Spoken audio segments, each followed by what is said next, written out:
Good evening, everyone. It's your man of the hour, the man with the power, the living legend of professional wrestling punditry. Hello, my name is Lee Hazell, and this is a SteelChair Shoot, where wrestling's best writers fire from the hip and unleash their uncensored opinions upon an unsuspecting world. This week, we've given a live mic to James. Hello, everyone. And to Craig. Yes, I'm here. Hiya. And actually, Craig, do you realise that this is a very special episode of the SteelChair Shoot? No, you need to tell me exactly why. This is a special episode. It is a special episode of the SteelChair Shoot because it is precisely 1 year ago. Survivor Series was the first ever SteelChair Shoot that we ever did. Holy shit! So what? Yeah, an actual anniversary. Yeah, actual anniversary. Yeah. So anyway, guys, as I've just mentioned, this week's topic is Survivor Series, one of the most hotly anticipated because of some incredibly hot angles going into the pay-per-view. One of the most hotly anticipated pay-per-views of the last 12 months. WWE really turned it around, making this show a bit of a meh into a actually, let's go for this. We'll see if it maintained that momentum the entire way throughout, but first and foremost, I think Craig has some opinions about the pre-show. Oh, that's harsh. That's the way I want to look at it is, you want me to give the idea in all three matches, or one match that's really just why the fuck is it should be there. If I'm going to go with it, it's you know what, let's fuck this stuff. I'm going to apologise to all our listeners right now because I am severely bloody tired. So literally my ability to not bullshit is very, very small. So I'm just going to call it like it is. Enzo Amore, just what the fuck is that happening? I know it seems really late in the game to turn around and go, oh, Enzo, really boring, and it sounds as if, we're all jumping on the I hate Enzo gimmick. Sorry, guys, get your own gimmick. I've been hating Enzo since he first appeared on NXT. But with that is this match she had with Kalisto, which really, really has overstayed its welcome, is just so bad. This match, I really just couldn't give a monkey's about. And you know what? It was just, I watched it and Enzo got way too much offense and the guy cannot carry a match. He's not there yet. He's nowhere tall there yet, which is a shame because the cruiserweight division really has some really great people amongst them now. And if you start to watch 205 Live, you'll start to see that there's actually a lot more characters, a lot more people to actually start to get more invested and more interested in. But that's that match, in my opinion. And that before that, we had Matt Hardy versus Elias. Elias is always good. It was literally domination. It was from Elias, which was a shame for any Matt Hardy fans out there. But it was exactly what it was. Right first match from the kickoff, and there we go with that. I'm really heavy to give my opinion on the Kevin Owens Sami Zayn match versus Breezango, which I feel like I'm talking too much. But James, did you watch the pre-show, or are you happy for me just to go for it? No, go for it, man. Neither of us watched the pre-show, dude. We're both sane human beings. Yes, that's exactly what it is, right? Well, you know what? It was an adequate match. There was nothing wrong about it. Breezango did exactly what they should have done. No bother at all. Owens and Zayn, exactly what it was. It was a pay by numbers match. Exactly what it was. But the thing is, when Owens cut his promo, which he did, which was a brilliant promo nonetheless, he basically came out and saying, you know what, we didn't come to WWE to compete with two clowns like Breezango, which was also brilliant. They also reiterated the fact is that this war between SmackDown and Raw isn't their war. They shouldn't be involved in it. And also in doing the fact is that it's, what having to face, as they put it, two jokes like Tyler Breeze and Fandango is a disgrace, which was, when you compare it to what they were doing last year, I mean, that's the thing. I mean, when you look at it, like Sami Zayn was involved with a really good feud with The Miz. Kevin Owens was having his Universal Champion run, which, when you think about it as it now, it's something not right there, which, we can go back into talking about, stuff that's happened behind the scenes, but from a standpoint of personality and talent point of view, they should never have been in the pre-show. And hopefully, if it is something along the lines of this, that they were in the pre-show just to basically have their dissent against Shane McMahon and the rest. Yeah, that works out brilliantly because the fact it would be an unfair treatment. But I would hate to see anything else going forward with this, with them being on pre-shows, because they are far too talented, far too good for it, and for anything this to happen. But what you basically is on the pre-show, if you did catch it, you'll probably agree with me, you really didn't miss much. But you know what? It was fun to catch for 2 hours. It lasted while Jerry King Lawler was there. But there was a good actual spat between Charlotte and Alexa Bliss, which was very good actually. That is shame we didn't see more of that in the run up to it, because Alexa Bliss and Charlotte were electric on the split screen between each other, where Charlotte immediately let everyone know that Bliss has never defeated her. She's defeated every other of the 4 horsemen, but never would have beaten her. And it was really good, actually. That was the main part to take for it. So if you're going to be watching the network at the pre-show, fast forward to, I think, 1 hour in, and then you can catch that. Much better. But yeah, that's the pre-show, and you missed absolutely not much. Well, I mean, one thing I will say is that if this is Kevin Owens and Sami Zayn being punished, being put on the pre-show because they're difficult to work with backstage, then I know I sound like a broken record, but I got to reiterate the point that I made back at SummerSlam, where you don't bring this shit into the product itself. I mean, I know, this is an old culture thing and it's an old boys club, but honestly, this is one of those things that's got to die in professional wrestling. You can't bring your grievances, you can't bring punishment out into the actual product because it makes the product worse. And eventually, you've got to admit that you are actually just punishing the fans for something that the wrestlers did. I don't care what it is, take their money, fine them, do this, do that, but as far as the show goes, you can't just leave people out there to die. It makes things so much more uncomfortable to watch. Anyway, I'm going back. I'm opening this pay-per-view up in tremendous fashion. What was for me an absolute instant classic of a match. A dream match as far as I'm concerned between The Shield and The New Day. James, let's hear you talk for a bit. You've not spoken at all, hardly, as all yet. It's hard to top Craig's massive pre-show rant, so I'll do my best. I agree that this was a very, very good match. The Shield and the New Day, perfect opponents for each other. This again, like you said, an instant classic. There's one thing I didn't like in particular was the New Day basically overkilling the Unicorn Stampede. That felt so long and drawn out. I was like, okay, yeah, we get it. Poor Dean Ambrose. I know. They literally stomped him into a mud hole and then walked him dry. Yeah, but then the thing is, after they did that, they went, okay, we're gonna do it again, and it's for that it just kept getting bigger. The moves just kept getting more complicated, but fun and complicated, until it all ended with the Shield ending victoriously. And I feel like that was the best way to kick off the show. Craig, what did you think? Yeah, absolutely. To me, this was a match of the year. It was so good. I mean, something. When you this match, when it got signed up, I wasn't going, oh, this is going to be amazing. I was going, all right, this is going to be a good match. Yeah. But what a way to kickstart the show. I mean, this was a way to sit there. There was moments where I was sitting there going, 1, 2, and I almost jumped up from the seat when I was doing it. And you know what? That is what a match should do. This was something that, it built to a crescendo type thing. It's a classic cliche on it, but you know what? It was so damn good.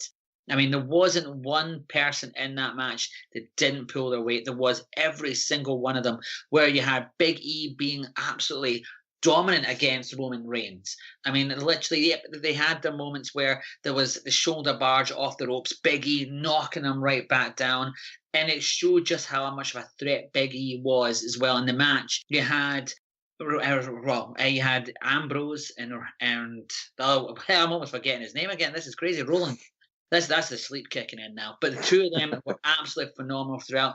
You know what? One thing I did love was the fact is that Xavier and Kofi showed exactly, what, it's not just a Big E show, but the commentators as well, apart from Booker T, if we can get him off the bloody mic, that would be brilliant.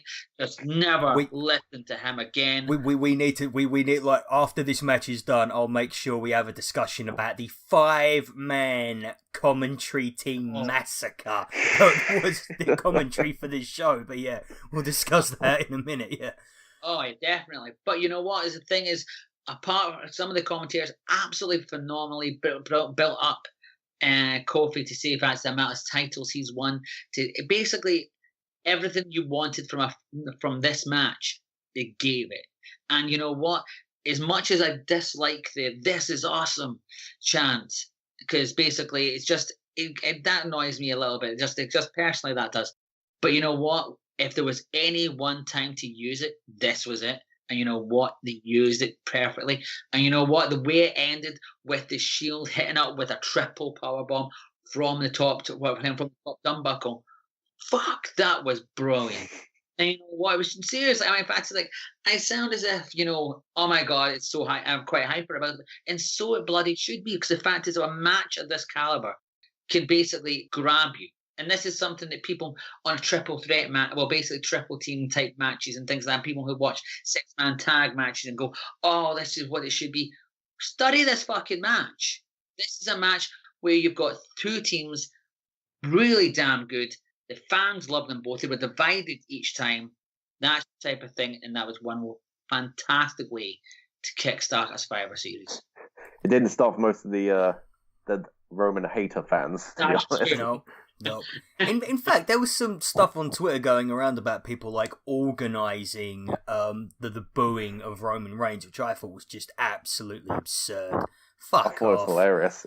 That was great. Saying stuff like, whenever you see Roman, you turn around and you don't acknowledge him. When Seth and Dean do something, you give them a polite hand clap. I'm like, what is this right now? What am I looking at? Oh my God, yeah. But let that not take away the fact that, okay, right, for me, by far and away, my favourite WWE match of 2017 so far. Absolutely loved it. And I kind of knew going into this that the creativity of Xavier Woods, the ringmanship of Seth Rollins would just combine into this amazing combination. One of these days, those two are going to have a singles feud, and it is going to be Steamboat Savage levels of brilliant. And I absolutely love the story they were telling with this one. Initially, you get, I think it was Dean versus Kofi, it was Seth versus Xavier, and it was obviously Roman Reigns versus Big E. And it was just like, okay, that's how you start it off, just we're matching up one person for each, but basically showing how these guys compare and measure up to one another, and then it just gets more chaotic and it gets more batshit insane at some points with the double midnight hour, the top rope powerbomb. Oh my God, some of the spots in this were just absolutely phenomenal, and yeah, just a great story, a great narrative throughout the entire thing. Dean Ambrose really took one for the team, taking as many stomps as any man. So like, I swear to God, like Mick Foley, who has taken enough stomps off of Steve Austin in his career, probably took as many in his entire lifespan as Dean Ambrose took that night. But yeah, it was just, yeah, I cannot say enough good things about it. I just absolutely loved it from beginning to end. I mean, it was like they're going for a world record or something. Yeah, trying to take that record off of Austin. Yeah, just phenomenal. Absolutely. I shouldn't really say phenomenal because we're probably going to be using that term a lot with the match later on. Yeah, foreshadowing. Yeah, foreshadowing. Yeah. Okay, guys. So we want to talk about the Raw commentary team because 5 commentators. Good God. Do you want to know what pisses me off the most about it? What? Is that they didn't use it for anything in the match related. Nope. It was just there. It's got a massive table and you don't smash someone into it. Yeah. It's right there. It's right there, guys. You could have thrown Braun Strowman onto it and it would have looked cool, but no, you threw him on the little dingy one on the side. Well, they got to take them all the way up the ramp, and that's about a 50-yard walk as it is. Like, they'd actually need to get out the ambulance that they ran him over with, like, a few months ago to actually just transport him to the table in order to throw him onto it. I mean, the only way they could top themselves now is if they took him into an ambulance. That ambulance got stuffed inside the garbage truck, but then that garbage truck got slammed right into a garbage compactor, and it all just, like, squashed into, like, so you just see a Braun Strowman-shaped cube and just, like, waddling around. That's the only way you can top it. Oh my god. Yeah, well, just suffice to say, any more than 3 people on a single commentary booth, absolutely not. Do not do that. It is terrible. They're all talking over each other. Booker T was getting on everyone's tits, and no one could tolerate it. Even, like, Byron and, like, Todd Phillips were just going absolutely, like, ape shit on him at some points for his stupid comments. And then he started to get pissed off as well, and it's just, no, like, anyway. And it also highlighted how much Tom Phillips is just a mini Michael Cole. It's like this, like father and son team. Yeah, you know what, you're absolutely right. I mean, there was certain moments where you're just sitting there going, which one is that talking? Is it Cole? Is it Phillips? I don't know. It's really bizarre. But yeah, you know what? Corey Graves, again, who is almost going to be one of my heroes. I freely admit that. He was so good, actually. You know what? The only shining light out of all of that was himself. I mean, there was one brilliant moment which it was during when they were introducing all the other commentators from across the world.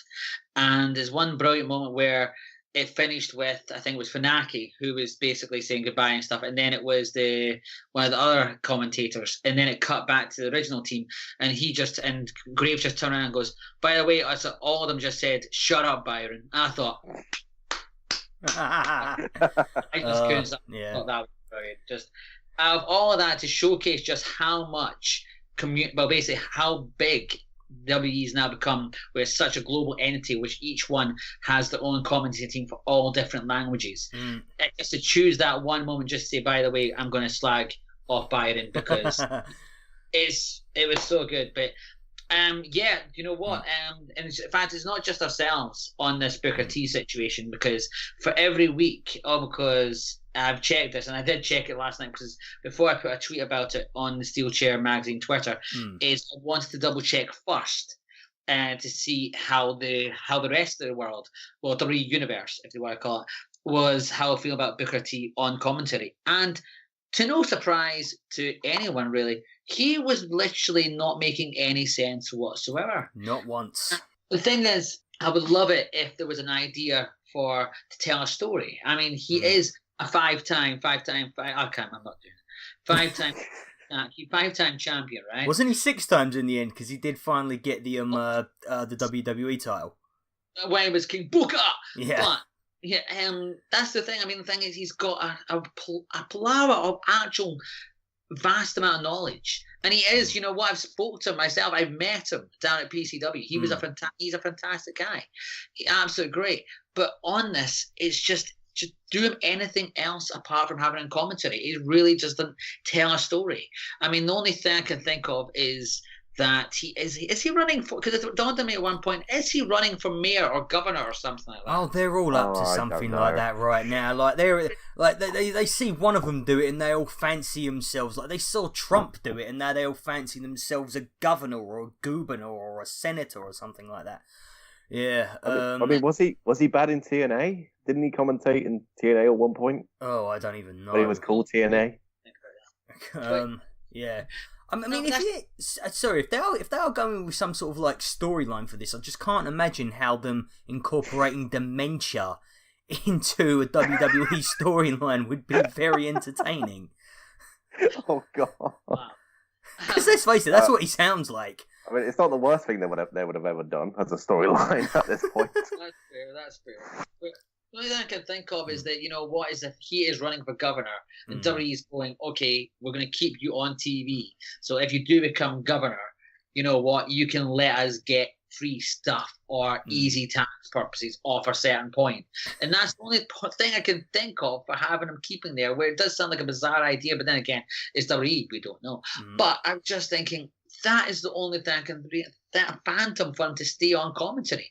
I mean, if it is the alternatives is either JBL or Jerry King Lawler, and then we've got him.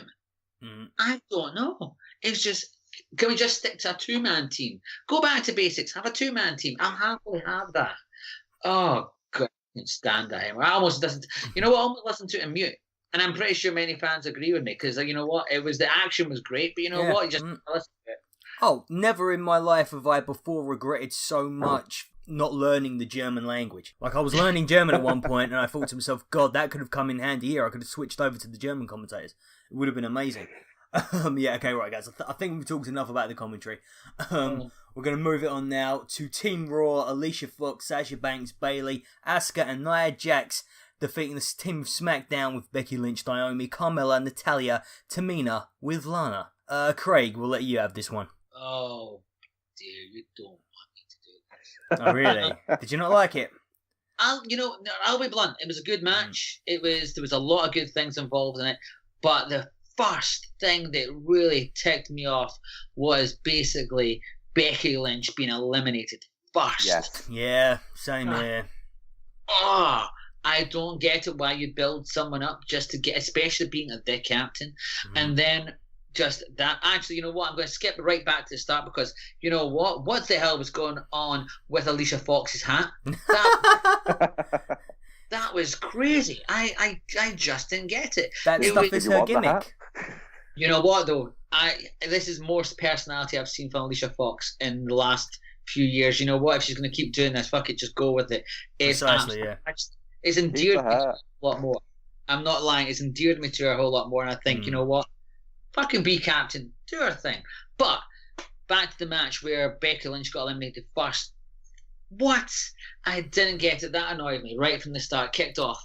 And I was just, oh, God. But at that point in time, you had Nia Jax and Tamina squaring off, which was actually really good, because I wasn't buying into this whole entire thing that Tamina was this massive threat. But you know what? The two of them and the way it was built up was really good. Like, as if they were just trading headbutts with each other. It was fantastic. Just, it looked brutal at points, where I just thought, nice.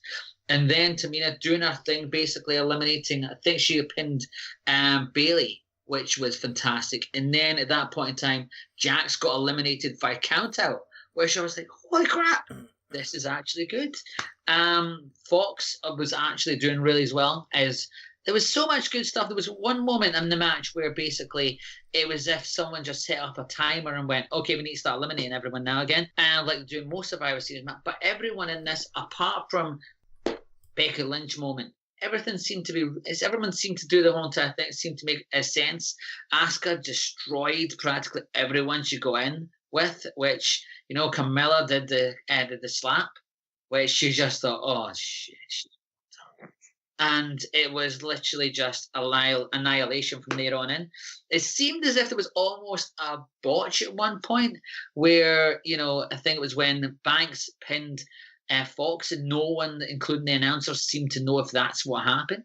And you know what? Overall, which of course Asuka was actually victorious, which I thought was fantastic, because she basically, it makes sense for her to be undefeated in this as well.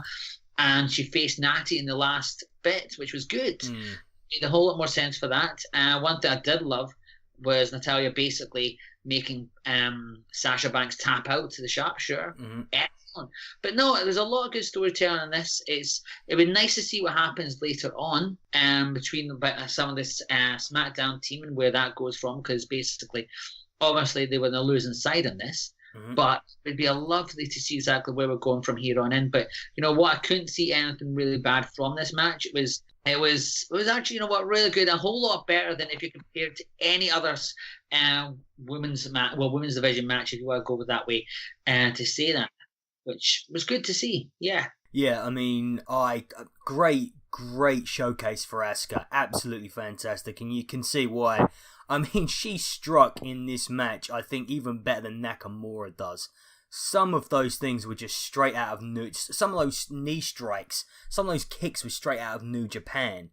Like, I thought I was watching Omega Okada for a minute. It was, absolutely fantastic. And like you said, Nia Jax versus Tamina, one of the stare downs of the year.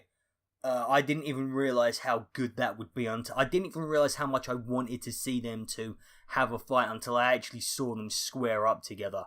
The Becky Lynch thing, yeah, it was a bit disappointing, but some point during the night, you've got to have one of those shock surprise eliminations. It's just part of the Survivor Series package, and it sucks when it happens to somebody you really like. But then again, it wouldn't be a shock if we didn't like them, so that had to happen. Natalya as well. Who'd she make tap out? Was it Sasha Banks? Yeah. Yeah. That was actually really cool to see, because I was glad and thankful she didn't just go straight back down the rung of the ladder again, go straight back down to the bottom of the ladder after losing her championship to Charlotte, because I really enjoyed Natalya having it, because it's been a long time she's been treated as the star that she should be. I really enjoyed that, and that was my 2 cents. James, what did you reckon? Going back to what you said about there being shocks in these Survivor Series events, I'm fine with the shocks. It's just when there's a bit too many shocks, which we'll refer to later on to another elimination match. But yeah, this was a pretty good showing for all the women involved. Really, really pissed off with the Becky Lynch thing. Honestly, I was like, I was just sat there like, okay, well, there's one thing I was looking forward to, just going away, and then Bayley going around like, I'm hoping Bayley gets a better showcase now, because she was weirdly forgotten. She's been given such bullshit to put up with, and just be like, yeah, I'm gonna roll with this now, instead of because she was meant to be like, yeah, I'm the everyday fan. I'm meant to be everyone's favorite, and then just went, yeah, let's just book her as a toddler. Yeah, and WWE's got no respect for that kind of image. No, but she got on well in this, which is fine. And I've never really been a fan of Tamina. I don't know if that's a really shocking statement. She's never really had a chance to shine. She's never been given an opportunity, mainly because, it has to be said, her family has been in a much smaller standing with WWE recently, so they've been trying to keep her away, trying to not gain as much attention for that side of her family. Well, that's the thing, though, is that if they did her character properly, she could be someone that could possibly rival Charlotte in that regard. But we're not doing that, so I guess here we go. Fight Nia Jax instead. Yeah, I thought that was pretty good. I mean, like you said, you didn't really think of them actually having a fight together, but when he actually did, it's like, oh, this is quite cool. Although I will say that, what was that, the Superfly leap off the top did look a little bit like she just collapsed. She just fell forward rather than a actual leap. And that's just me. That was fine. Asuka. Oh, thank God. There was always a part. You know this part of my head, Lee. But I know that part of your head all too well, yeah. It is the part of my head that says, hey, WWE, screw us over, please. Give us all the things we don't want. Destroy Asuka's streak. Turn her into, I don't know, something else. But, I'm thankful Asuka won. Which is, I kind of feel like that was predicted in a way, because, again, do we really want to lose this cash cow of Asuka having an undefeated streak? No, that would be stupid. Then again, we also know they do stupid things. So I'm happy with how this turned out, and it kind of left me looking forward to the next match. But then again, I found out what the next match was, and I was like, oh, all right. The next match being what many people were actually a bit confused to see was a heel versus heel event. The United States champion Baron Corbin going against the Intercontinental champion The Miz, which is kind of a surprising. With all of in the run up to the event, a lot of the titles actually changed hands so we could have more dream matches. And I was amazed either The Miz or Baron Corbin didn't lose their titles. I was actually thinking The Miz might have lost his to Jason Jordan to give him something to do on the card. Or maybe Baron Corbin would have been defeated by, I don't know, Breezango. I can't think of anyone suitable off the top of my head. But yeah, the most recent one was Sin Cara. Oh, Sin Cara. Oh, of course, yeah, no, I forgot about that, yeah. Oh God, who could remember that? Yeah, no, because it was just it's heel versus heel. So you've got to figure out a way of making that matter and getting people invested into it. And for what it was worth, and I get the feeling that this entire thing was masterminded by The Miz, because a lot of his feuds have this good little extra spark going to them. The whole thing they were doing, filming themselves and posting it over social media, getting really personal with one another, yeah, that is one way to get me to care about heel versus heel. And I thought they were both really good in this match. I did actually predict that Baron Corbin would win, but the only reason I thought that is because I thought Raw was going to basically sweep the night, and they would need a couple of wins for SmackDown just to save face. I thought they would hand it to Baron Corbin for this. But because that wasn't really the case, I kind of don't understand, because The Miz is the biggest star. Let's face it, The Miz is definitely the biggest star. But then again, as I will go into much more detail later on, WWE do have a tendency these days to value how big someone is way over any other kind of talent they've got. We will go back to James on this one. Yeah, I was after the women's match. I was like, "Oh, cool! What match have we got next?" And then Baron Corbin's music played. I was like, "Oh, god damn it!" I don't like how Baron Corbin talks. If you understand what he just kind of talks like this. He had he messed up his post-match promo, actually, if you noticed that. He said, "Hey Miz, my hand went up and your mouth went closed." And it's like, that's not the catchphrase. The catchphrase is, "My hand goes up, your mouth goes shut." He corrected himself later on, but Jesus Christ, you got 6 words to say. Try to get them right. It's just I just kind of cringed when they were both on the outside, and then he went to Marie saying "This is what a real man looks like." It's like, that's not how a real man talks, but can't have everything apparently. And to be fair, there's nothing really real looking about Baron Corbin. The guy looks like he was born in the uncanny valley. He looks like a poor rendition of another wrestler as done by an old version of WWE 2K15 or something. Well, are they chanting "Where's your briefcase" still? Are they still doing this chant? I don't think I heard it, but I wouldn't mind if they kept chanting it. I kind of have a tendency to drown out the crowd these days. Although I have to say, Dallas... Is it Dallas? No, it's Houston. Houston was in good voice. And they did actually make every match feel kind of important tonight, which was a really good thing. I didn't think I connected too much to this one, but just like you said, it was a heel versus heel. When Baron did something bad, again, flirting with Miz's wife, and it's like, oh yeah, that's a bad thing. I should be rooting for the Miz. But then you remember, oh wait, the Miz is a dick. Who am I meant to root for here? And then you're just sort of watching it just for that.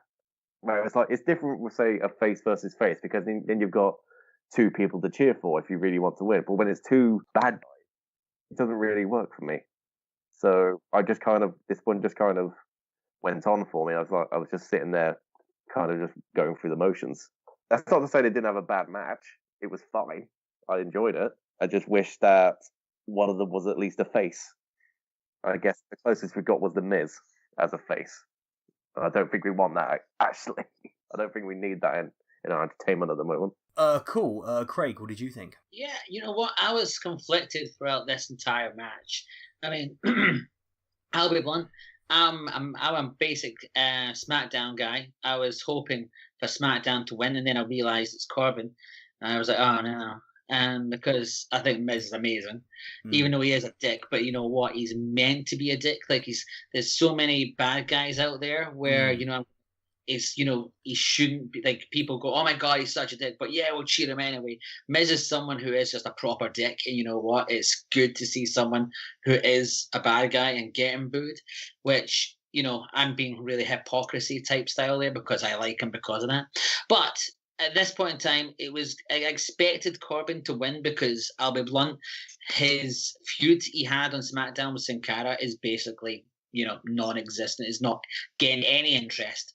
So I expected him to win to get some sort of momentum or some sort of interest in what's going on. Mm-hmm. Whereas Miz, he's always going to be excellent promos. He's always going to be and as he is doing with the title, consistently making it noticeable. And you know what? One thing that I think we did miss out, one part, and I think we should notice this more, was Curtis Axel's neck brace.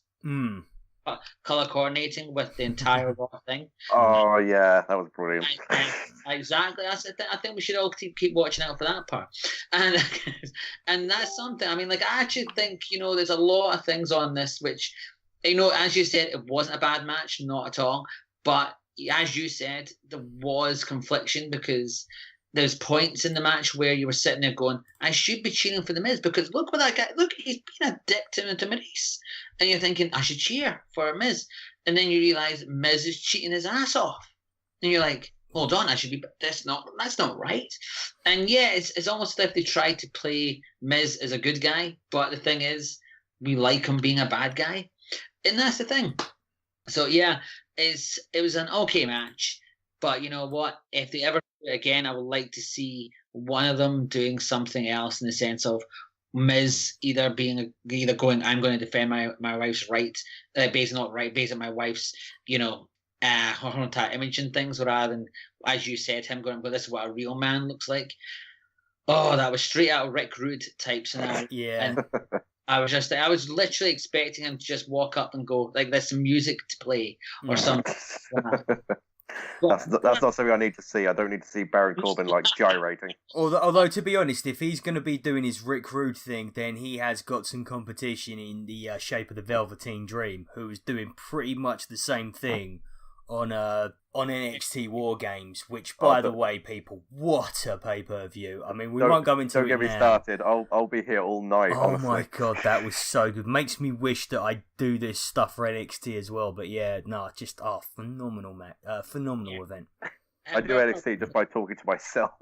Amazing. That match definitely was everything. You were just sitting there going, yeah. I mean, I'm not a massive fan of Aleister Black. I'm not a massive. I used to be a big fan a few years ago when he was basically in Progress. Tommy End. Exactly, as being Tommy End. Yeah, basically he was doing the Sumerian Death Squad. He was in WXW. Whole lot more. Not so much now because it's basically I've seen everything he's done before, and that's it. But you know what? That match with Velveteen Dream was just fucking amazing.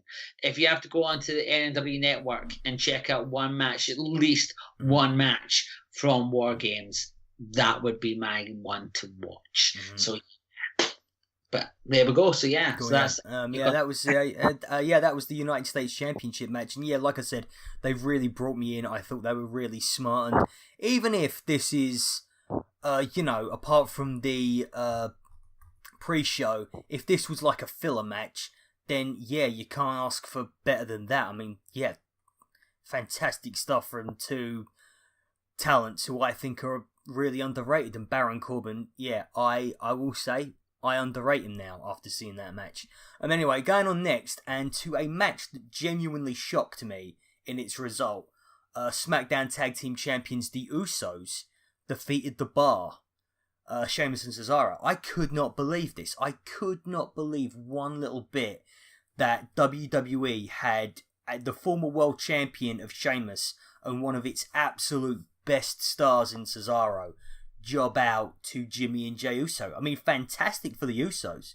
Great for the Usos, especially when they came out at the beginning doing those promos that they do. They are fantastic on the mic, and I don't think they get enough recognition for it.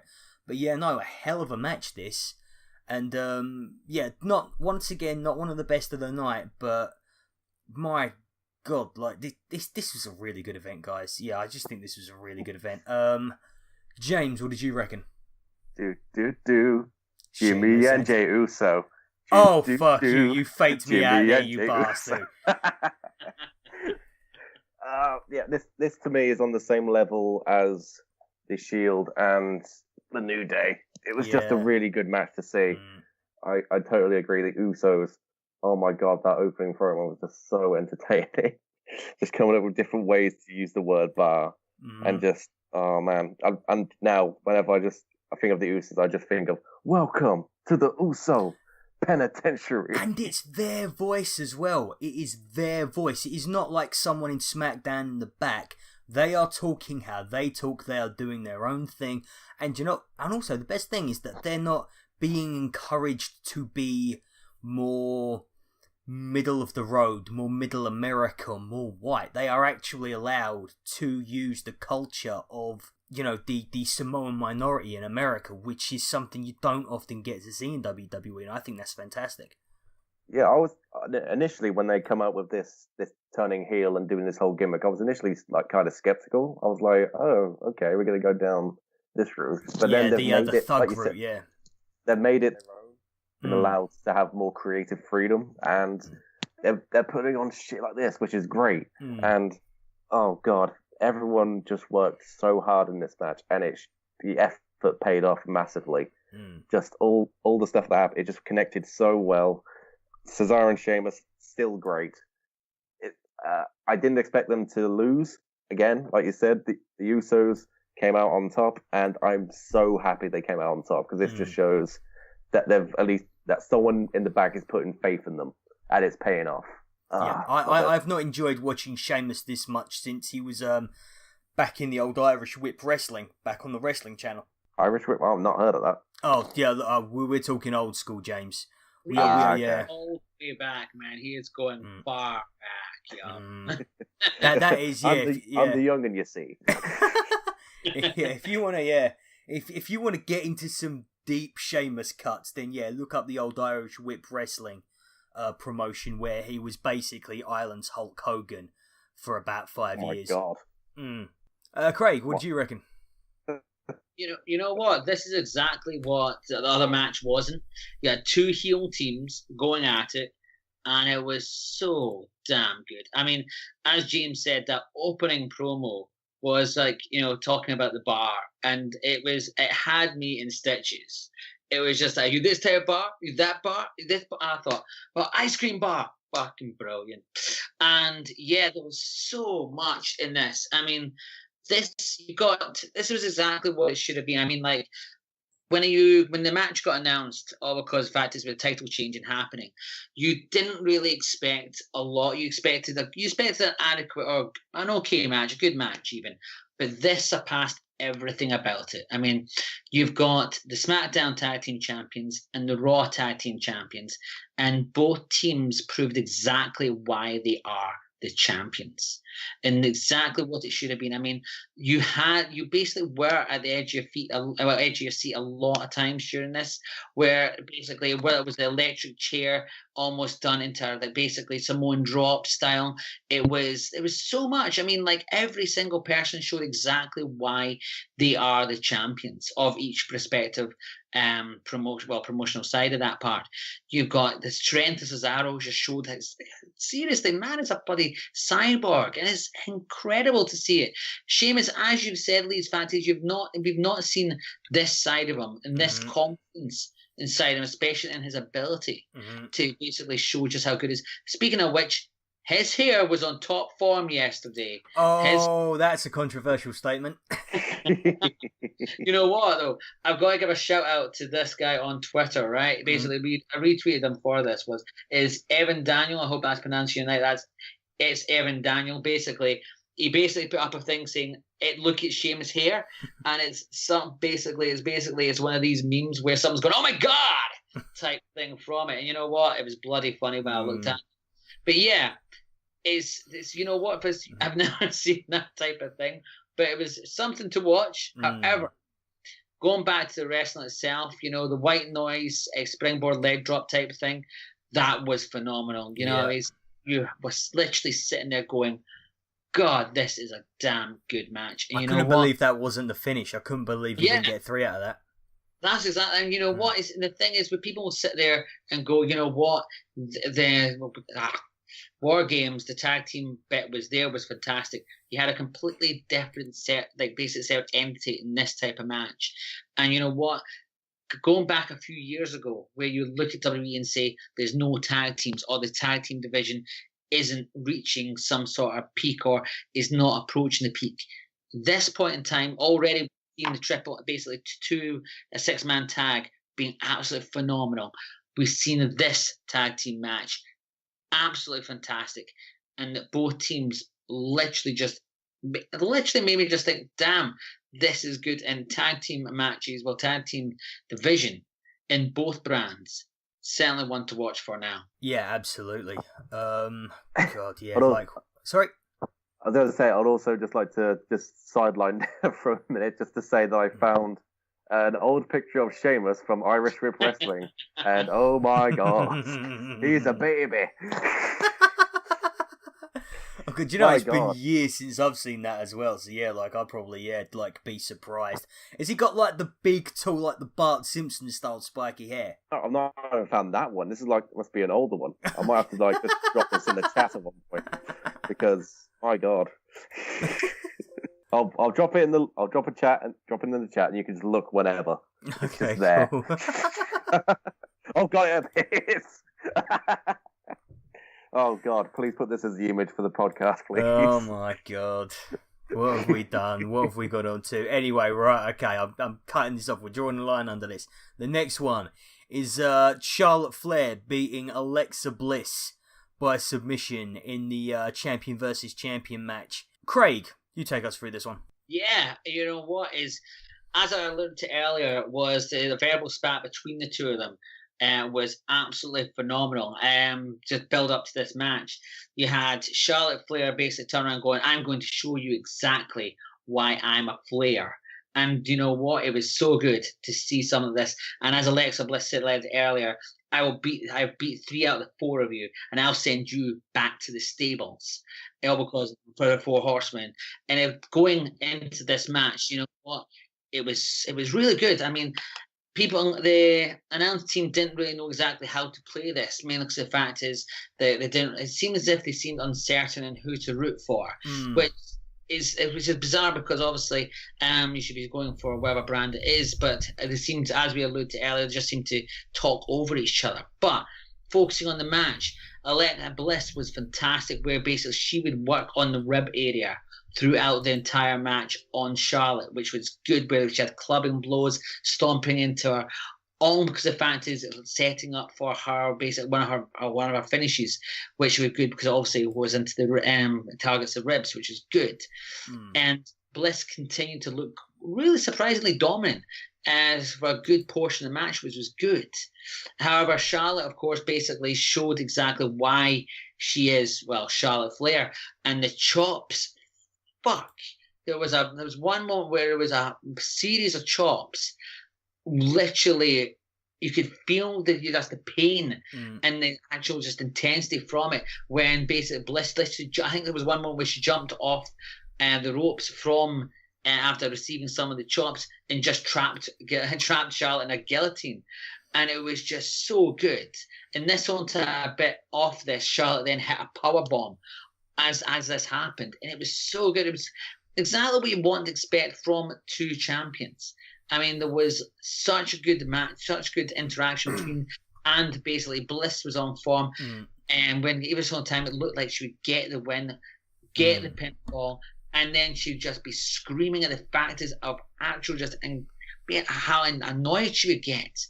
But it was certain moments where, of course, it would be Charlotte would get the win. But there was only one thing that slightly niggled me about this part, where throughout the match, as I was alluded to there, was Bliss was targeting the ribs and constantly basically, used that as her focus of attack. And Charlotte's credit, she sold it really well. But at one point where she got it in the figure 4, then set her up for a finisher for the figure 8. When she did the bridge, there was no real, she looked as if she'd done it is quite easily. That's me nitpicking of a really good match, and I'm not a type of guy to nitpick about it, but it was just that's the only thing I would say that was it. But you know what? One hell of a match. Certainly watch it. Anyone else is wanting to see, just you were not, you know what, this was, I strongly believe this was a much better match than we would have seen from Natalya and Alexa. It was a right play by WWE for it because fans got right behind it. And that was the whole entire way for it. And you know what? It was just so good. This has probably been one of the best matches I've seen Bliss in, as well as Charlotte since she's actually been on SmackDown. And you know what? I would happily see these two wrestle again. Happily. Yeah. Easily. Yeah. And so, yeah, I don't think I'm alone in saying it, but definitely one of the best matches tonight of an already great show it was. Yeah, you've said like the promo they did it in the pre-show, which is making me really want to go back and have to check it out now, because I feel like that would have definitely added to this match. And I agree. This was pretty decent. I loved almost all of it. But I coming back to it now, like you said, that bit with the ribs, I can understand that. I can understand how that would be annoying, and I totally agree. Oh God, just again, that where she's in the guillotine and then it just transitions slowly into a powerbomb. That just felt so right, and just felt so. It felt even better because both of them were booked strong. There wasn't anyone that came out of this looking weak, even though Alexa like tantrumed a few times and just looked like she was just gonna like just rip the referee's head off at one point. She still came out looking like, hey, you put up a decent fight, and that's how it should be, because she's the women's champion. She shouldn't always be, trying to wiggle her way out of a fight. When it came down to it, these both put on a war, and that was good, especially ending with the figure eight. Cause I think one bit that slightly niggled me was the oh God, what was it? The natural selection. That move has been used to put away so many people, but they decided now it's not gonna put anyone away now. It's just another move. Well, she's a flare, and they really wanted to get her going with the figure four. And to be fair, she makes it her own. It's not just something that she does that her dad used to do. Making it the figure eight is an incredible addition to that move, and makes it look really, really like it hurts. One thing I'm going to disagree with, though, however, I'm going to disagree with Craig here a little bit, is I don't necessarily think it was that Natalya would have had a worse match with Alexa. I think they would have done really well. Just I'm a Natalya fanboy. What can I say? Probably comes from my my absolute love of all things heart, everything heart related. Yeah. I love both of these wrestlers, though. Like, Charlotte and Alexa Bliss, I think the world of the pair of them. And I was as happy to see either of them win as I was upset to see either of them lose. And I kind of knew it was going to be Charlotte.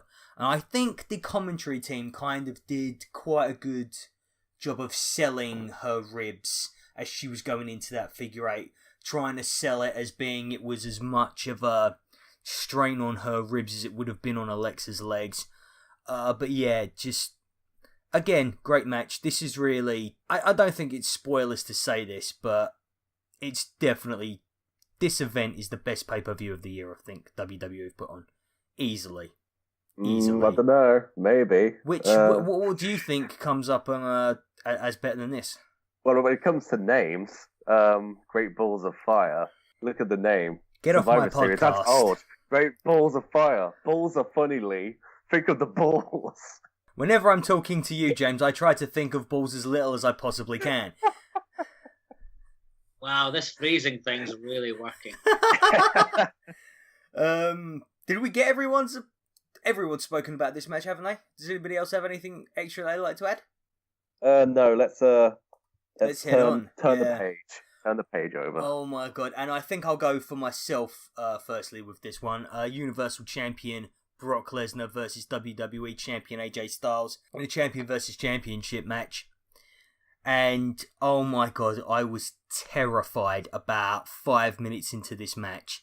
I was my heart was breaking because I thought they were doing the same thing with AJ that they did with John Cena at SummerSlam a few years ago, when they just have him get squashed by Brock Lesnar to build the mythology about the Brock Lesnar as this beast, as the unconquerable, conquering, reigning, defending, undisputed champion.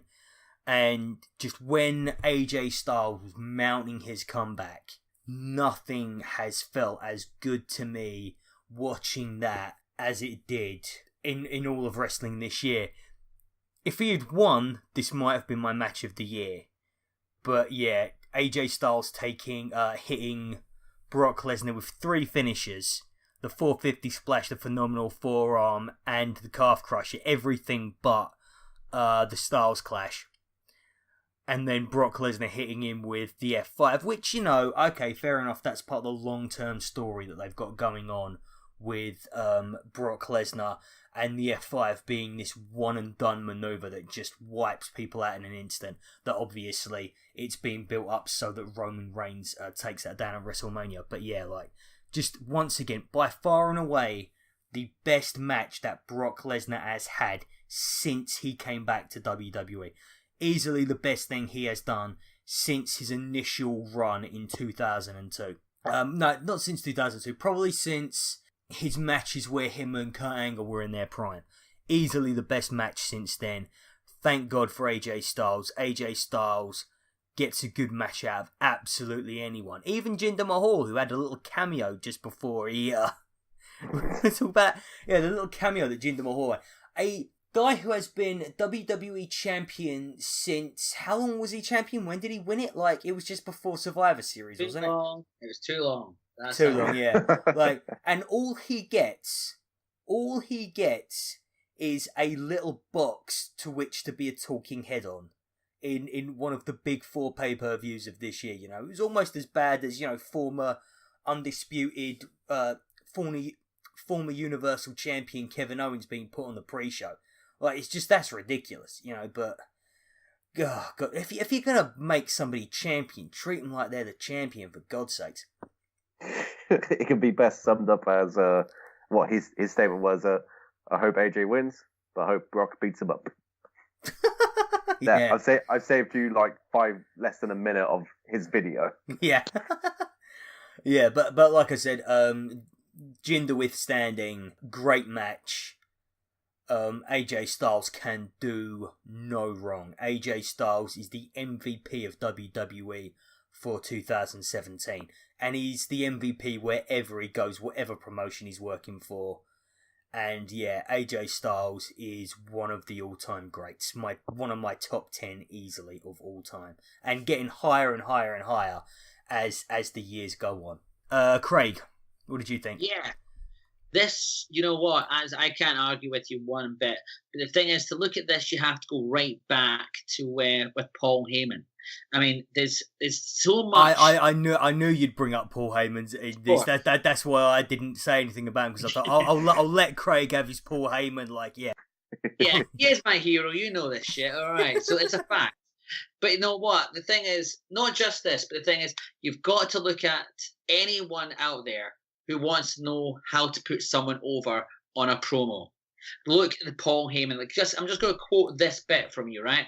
You've got to see what happens when the best in-ring performer of this generation, AJ Styles, has to fight the ultimate Universal Champion, Brock Lesnar. Mm-hmm. Right, that immediately from the first minute, first sentence tells you how amazing AJ Styles is. Mm-hmm. Now, you put someone over. It's not just a case if you've got a promo, you just go, oh, this guy's crap and I'm going to beat him. It shows you how incredibly talented AJ Styles is, mm-hmm. and how better your guy is by beating him. Paul Heyman's been praising the hell out of AJ Styles, and rightly so. And you know what? All the way through it, if you want to cut a promo on someone, I advise people to watch this. Yeah, absolutely. Then we go back to the match itself. When you look at the logic, when you look at outside, basic Brock Lesnar is almost like double the weight of AJ Styles, right? Mm-hmm. By belief alone, looking at this match, exactly as it was in the first 5-10 minutes, Brock Lesnar should be beating the shit out of AJ Styles. Mm-hmm. It's exactly as it is. And storytelling best is for any wrestler out there, and I'm just saying this now, any wrestler out there who wants to watch, and is a big guy and you've got a small guy to beat up, watch this match, study it, mm-hmm. because this is how you put someone over and you still win. The fact is, AJ Styles looked like a motherfucking legend out there. He is a legend no matter what happens. But the fact is, as you said there, Lee, the fact is, you know what? It would have been match night if he won. But the fact is, we all know Brock Lesnar was going to win. But you know what? Nothing in the past few matches or the last few years that has happened has ever raised the bar as Brock Lesnar has done in this match. He's been pushed to something more in the sense of AJ Styles may have lost the match, but he came off looking like $1 million, much more. The fact is, this match, when AJ Styles started targeting the legs, started with everything else, started their fight back, it was so good. It was literally much more from it. We were all sitting engrossed in it. We were watching literally one of the best matches we'd seen in the year. Also, the fact is, when you looked across to Paul Heyman, yes, I'm having another Paul Heyman moment, but the fact is, when every single time Brock Lesnar was either going down or basically being beaten up or he was fighting back, you watched Paul Heyman clutch the Universal title as if Paul Bear was basically back when he was doing it with the urn, doing it to Undertaker. It was so good. Every single part of this match was so good. Lesnar was selling the shit out of every single basically attack that AJ Styles is hitting him with, literally targeting the leg, the calf crusher. We sat there watching Lesnar screaming pain and thinking, shit, he actually might tap out. Of course, 5 is is basically coming across the most dominant move at all. But the fact is, AJ Styles proved beyond a shadow of doubt why he is the face that runs the place, why he is the man that basically has rebuilt SmackDown from the ground up. And you know what? There was a way looking at it when basically Brock Lesnar walked away from the match. He gave that glance to AJ Styles, and the comparisons over the internet has been back to when The Undertaker looked at Jeff Hardy when that match they had at the heart, basically for the Undisputed Championship. It's basically along the lines of, yeah, I won, and I know I just won. And it's something that basically, you know what, as a fan watching it, it could have been another basically a walkover, but believability hit into the match, and it was so much better for it. And there's no, like, and I said this to you guys earlier, I really hope to God after this great match that AJ Styles happened, WWE doesn't just fucking ruin it and go, oh, we're going to put the belt in Jinder, because quite frankly, we've got a tour to do. But his Styles has proved beyond a shadow of doubt, also with the promo that Heyman done afterwards, is showing just how much stock WWE has in Styles. And it's not going to be one of these moments where we turn around and go, okay, this is it. Thank you, Styles. Thank you for winning the title. You've done your bit. Move on. There's going to be a WrestleMania moment happening. We know something's going to happen. It's only a chance of when, not a chance of will it happen. It's going to happen very soon. Yeah, I couldn't agree with everything you said. I had to agree with everything you said, Craig. I mean, oh God, but especially at the start when Brock Lesnar was basically just hammering AJ Styles. I had the words like basically classic. Because I talked to Lee earlier in the week saying that I've got it up on my screen right now. Where I said I really hope that him getting cheap heat by beating AJ Styles that quickly, saying I really hope that won't happen. This is something people would love to see. Plus it would be making a squash would be really dumb. Please can we back on this on the podcast if I'm wrong? Well, I can eat my own words. I'm really happy about that because this was so good. Oh God, and especially when they've been reiterating past few weeks was saying that this isn't a Rocky story, or like basically using the word Rocky, but it in fact that this was basically one of the best ways you could tell a Rocky type story arc. He came in, he got his ass handed to him, but then he got back up and kept fighting and pushed, and like I said, pushed Brock all the way to the limit. And even though he didn't win, he won. It was like ego wise, and it just won respect wise. And that's why this is probably one of the best matches that have happened this year for Brock Lesnar. And, you know, doesn't last 10 fucking seconds. Ooh, mic drop. There we go. Oh, God, yeah. Like, I mean, going back to what Craig said, when he started going for the knee, I was actually thinking to myself, oh, wait, is he... Oh my God, he's actually getting some offense in. Oh my God, it's actually happening. Oh, this might actually be the upset of the century. Even though, to be honest, it wouldn't be the upset as far as I'm concerned. It should be the thing that just happens. But yeah, like, I just... what a... And actually, there was another thing you said, Craig, about Paul Heyman. Paul Heyman said that, okay, you've got the best performer of his generation, but Brock Lesnar is the best fighter, and that's an important distinction. And essentially what the story here was, Brock made AJ fight, and that was genius. That angle is just that is pure Paul Heyman meets AJ Styles, and God, this was magic. This was just absolutely magic, and I can't even be mad that Brock Lesnar didn't go down to 3 of AJ's finishers, and AJ went down to one of his, like I have been previously when it was people like Samoa Joe or something like. I can't even be mad. This was that good. This was so good, and yeah, just fantastic. Okay, moving on to the main event, which I have strongly mixed feelings about. Oh yeah. Right, okay. We got Team Raw, Kurt Angle, Braun Strowman, Finn Balor, Samoa Joe, and Triple H defeating the team of SmackDown of Shane McMahon, Randy Orton, Bobby Roode, Shinsuke Nakamura, and John Cena. James, why don't you take us through this one first and foremost? Deep breath, man. Deep breath. So, we've got the NXT newcomers, or just the people that were so great in NXT. Oh, we're just going straight for this angle, are we? We're just going straight for that one, yeah. So, we've got people like Samoa Joe, Finn Balor, Bobby Roode, Shinsuke Nakamura. How do you reckon they should be treated? Yeah. All NXT champions. Mm. And how do Bobby Roode and Shinsuke Nakamura... How do Bobby Roode and Shinsuke Nakamura get treated? They get almost immediately eliminated by Braun Strowman.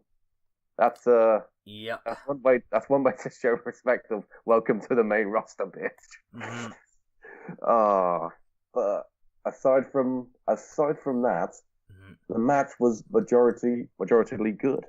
I enjoyed a lot of the spots that went on, especially again when they leaned into like the fan service. They leaned into the look, these guys have never faced off before, and especially when Finn Balor and Shinsuke Nakamura met in the ring, the crowd was just so hot for it, and I was like, yeah, this is great, this is gonna be amazing. And it was like, oh, okay, it's over in 5 seconds. All right, we've still got that a little bit, but overall, it was really, I enjoyed it, but again, there are some side things, like I said with the NXT, and then also, why is it always Randy goddamn Orton?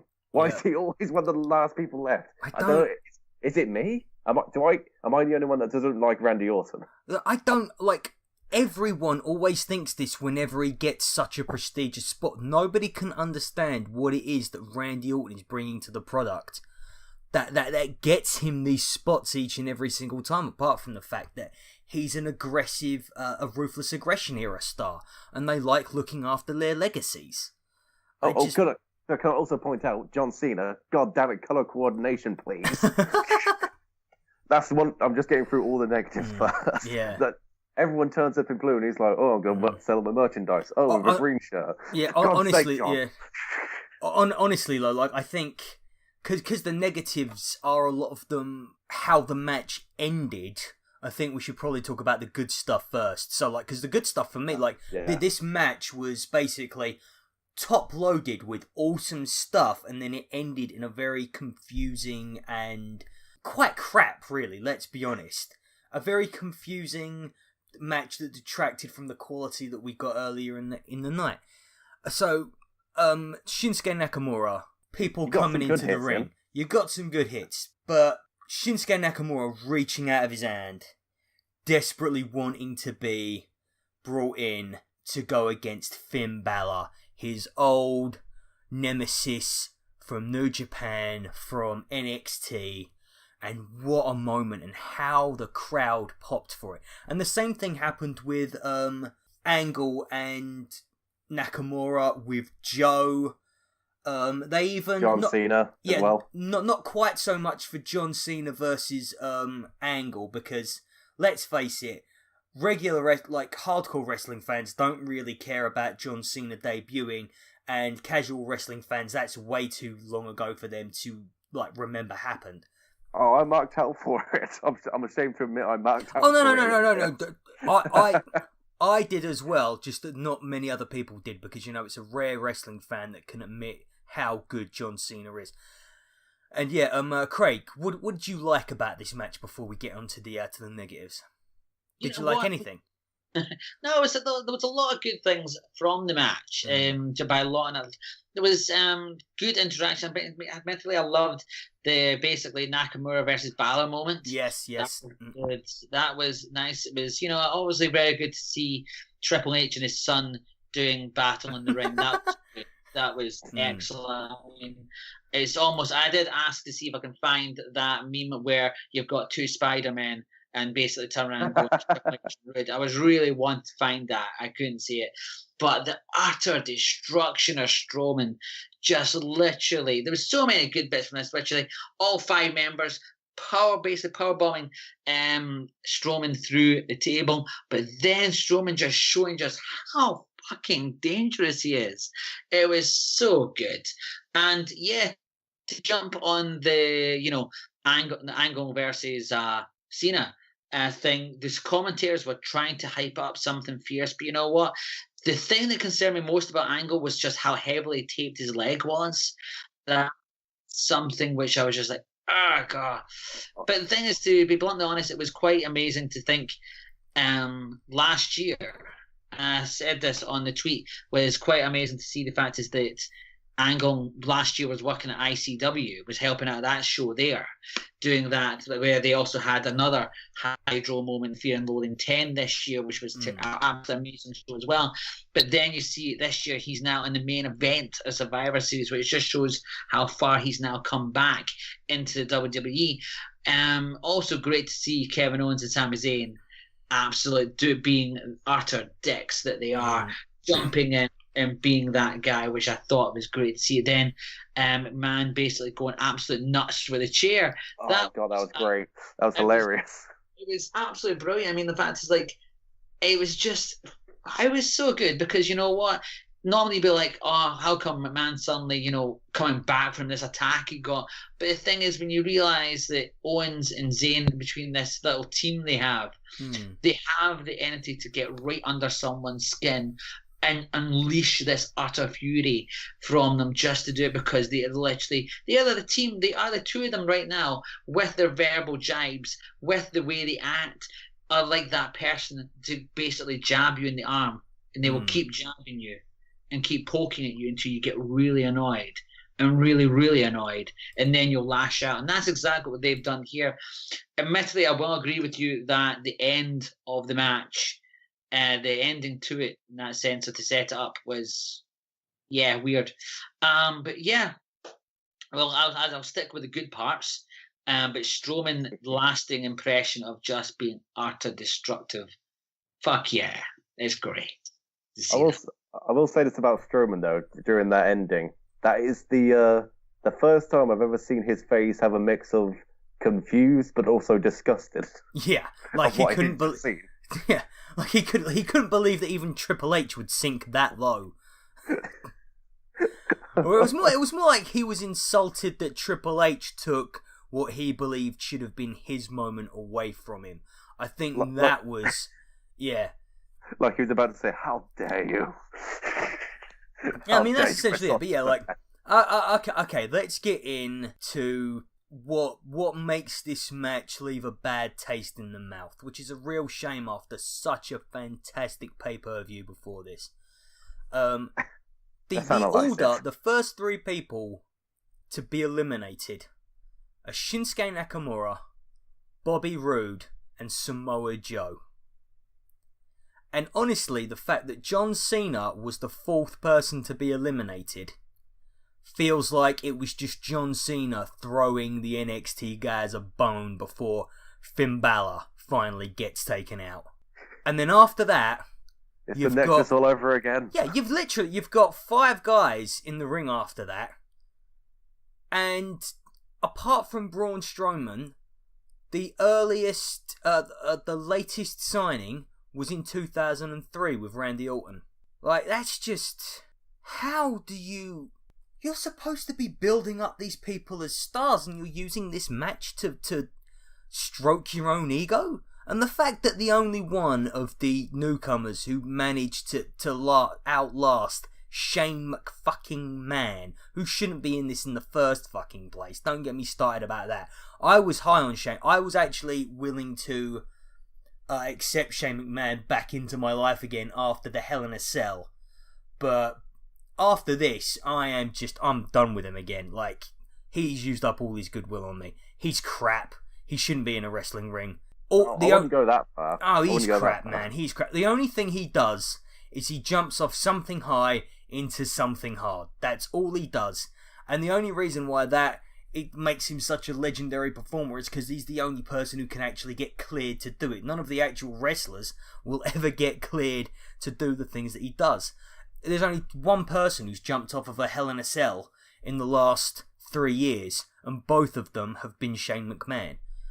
I'm done with him, yeah, like, and just Triple H getting the last, being the guy who gets it, and Braun Strowman, the fact that he is the only guy to, like, from NXT, who was never even NXT champion, like, he's the only NXT guy in this entire match who was never NXT champion, didn't have it then, shows you that the currency of WWE is not dollars, it's pounds, and we're not talking GDP. We're talking LBS. The thing that weighs the most in WWE as far as star power goes is size. Not talent, not talking, certainly not talking, not if you make Brock Lesnar your WWE Universal Champion. Not charisma, not star power, not quality, but just sheer raw size. And this is going to turn the world against Braun Strowman just like it turned them against Roman Reigns, just like it turned them against John Cena. And yeah, it's so bizarre that they would not give some of their biggest, brightest prospects the opportunity to shine like they deserve over just them pushing forward their own agenda. And I'm really surprised at Triple H. I'm really surprised at Triple H pushing Vince's agenda over his own, which is to fill WWE's locker room with much better ring talent, with guys like Finn Balor, with guys like Samoa Joe. And it's just really disappointing me. Like, this was like Daddy eating his dinner and the kids' dinner and then just leaving them the scraps. It was just, yeah, it's really disappointing. And that ending was so confusing, so misjudged, and just left everybody in the arena thinking, what? Instead of the massive high that they should have done because the rest of the card was so fantastic. What did you guys think?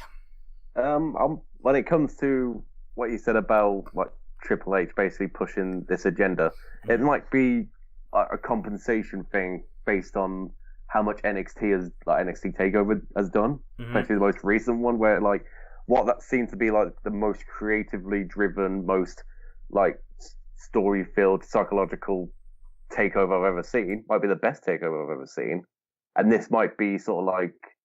This might be Vince just going, all right, we're doing this one my way, and this is how we're doing it. So maybe it's just taking the good with the bad. But I get what you mean. I get what you mean where it comes. But that's not to say that he hasn't at least taken the gimmick that he's been given and working with it really well. I love Braun Strowman. I love what he's doing. When he came out on Raw the other week, like emerging out of the garbage truck and roaring like a goddamn, like he's the effing Terminator. That was brilliant. And I'm always looking forward to see what he's doing. But I have to agree with what you say when it comes to pushing the other talent, talent that is obviously doing more variety of stuff and more diverse, they're slacking. And like that shouldn't be the case. Craig, any more thoughts before we wrap this one up? Basically, you know what? I mean, I can get exactly where we're going in this one, where, the youngish stars in this side, where we've got the NXT stars coming up. Then we still have to start, WWE does have to start looking at exactly where they're going from here. I mean, we can sit and go, you know what, the main people we had on it was Triple H. You've got Orton, you've got Angle, Shane McMahon, Abbott Blunt. Now, I'm probably the same as yourself. I mean, I would love to have seen Shane McMahon do the exact same thing he did in 2001, which was literally enter the match and get hit by everyone's finishers. And then that was it. And that would have been, I would have been quite happy if that happened. But, I mean, when you go to look at the people who had in that Survivor Series match, there was really no need for it. I mean, Angle, no need for him to be in that match at all. I mean, it was good to see it, but I would have loved to have seen Angle come out doing his Angle thing. You know, everyone chanting, "You suck." Probably best for WrestleMania. Give him his WrestleMania moment. That would have been a whole lot better. Triple H, you know what? I don't really need to see him at this point in time. I mean, it was great to see him doing basically doing the tour. Anyway, he was doing the for the Shield. That was good. It was a nice wee momentum moment, a nice wee bit, and it was explained for it because obviously Roman Reigns was out. That was good. You've then got Orton. You know what? I'm not going to diss Orton or Cena in it because, quite frankly, they are big brands. They are not. They haven't left yet. And going by the buy rate, Cena joining it did help. So you can't really dispute that much. If you're going to focus on money, you know what? You're going to have to bring your big guys in. But, it's just Orton I've got a problem with, not Cena. Yeah, I love Cena. He's fine. I'm going to be blunt, James. We know you've got a problem with him. We know this one. I've listened. But I'll be bluntly honest, there's a lot more they could have done with this match. There's a lot more they could have done of bringing the new stars into. I mean, they did bring the new stars. They brought new stars into it, but to give them that moment to see, because fact is, when you look back at previous Survivor Series, you've got Kofi Kingston who won out of nowhere, and that was against Orton as well. But the fact is, when most of the times when you look at Survivor Series matches, previously it's all the new stars that are getting the rub, they're getting the chance to be noticed. And in this match, it really was none of that. And it really was just a case of, look, this is the old guard. I mean, there was one point where it was Angle and Triple H versus Orton and Shane. And at one point, I did have to look at myself and go, what year is this? What year did this happen? And this is the point where WWE is going to have to start looking ahead. I mean, it's good they started looking for NXT. It's good you've gotten other stars coming into the play.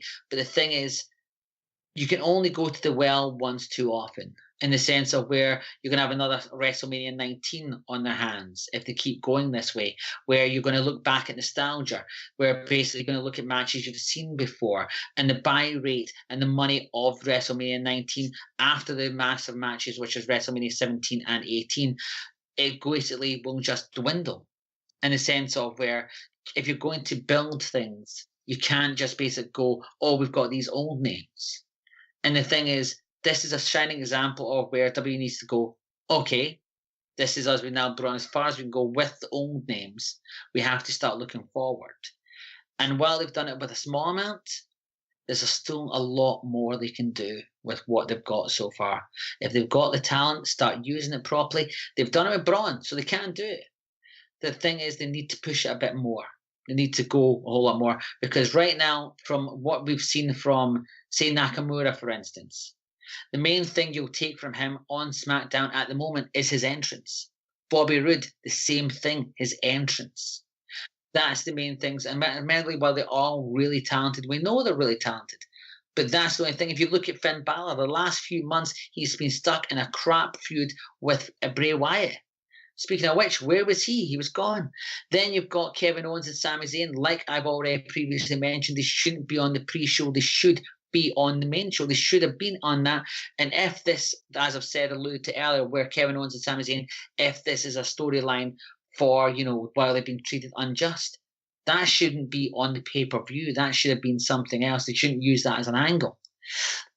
WWE needs to really look at this, for instance, and look at the backlash they've got where the matches they've had beforehand, even Brock Lesnar for that matter, have had great matches on this. I mean, I set up a poll on our SteelChair Wrestling Mag. We set up a poll for it of what fans thought of the actual show itself. And I was quite clear on what the actual bit was. I gave the options of it. The show was excellent, or excellent until the main event, or it was not bad, or I watched it and enough said. 34% out of all of them, and that was the highest amount, said the show was excellent until the main event, which basically points out that, by the way, the show was phenomenal until then. So WWE needs to start looking at why they've done this, and you know what, they shouldn't do it again. Yeah, it's a shame because it's another main event. Like they've done this a few times now. They do so well with the build-up, and then the main event has to push their nostalgia agenda. It has to push their big, lumbering, 7-foot tall, 300-pound agenda. It's just, and that's not what the people want to see. And I think the ratings, I think the merchandise sales have basically backed people up on this. But still, I will still say, despite the main event, definitely WWE's event of the year, without a shadow of a doubt. I don't think it has any competition. This was great match after great match after great match. It was really good. Right, well, folks, there you have it. That was a SteelChair Shoot. Thank you for listening to all of our ramblings. Please don't forget to like, to subscribe, to share, and to comment if you agree or if you disagree. Check out the mag at steelchair.com, where you can find all of our back issues, and you can catch us on Twitter at SteelChair Mag. Co-hosts, do your Twitters, please. James, go first. You can find me on Twitter at JamesRT101. And you can find Craig Hermit at Craig Hermit. Lucky bastard. Yes, it wouldn't be a SteelChair Shoot without James complaining about somebody having a better Twitter handle than he does. And you I'm a guy, man. Seriously, that is what I'm here for. I am the social media guy. That's why I've been doing it for so long. In fact, today you are the social media god. That is it. Yeah, and in fact, I say you can find us all at SteelChair Mag. Really, if you look for SteelChair Mag, it is mostly just Craig. It is very rarely other people using it. I mean, I've actually got access to the SteelChair Mag Twitter, and I barely ever use it for my own devices. So yeah, unless I'm trying to look at porn and get Craig fired. But one thing I will say is, Pat, is if you do jump on our Twitter account, which is, as we said, SteelChair Mag, you will see and be able to read, thanks to the utter greatness that is the 280 now characters, you'll be able to see extracts of every article that basically all of our great writers here will do right now. So basically, rather than just us putting up a picture or putting up a link, you will now be able to get an extract of the actual account, of the actual article themselves, read a bit more about it, and then that'll get you a taste to actually see exactly what's going. Because the stuff that our team has been producing so far, this year alone, especially this magazine as well, has been exemplary. And advise everyone. Of course, I'm biased. Of course, I am. But the fact is, you have to start checking out. And most of all, the magazine was free, unless you want it on print, because you know what? Print is not dead, folks. It is that good. Craig, you are the salesman of the century with that, I swear to God. And you can find me at Fight Like a Cow. Thank you very much, guys, and we will see you all next time.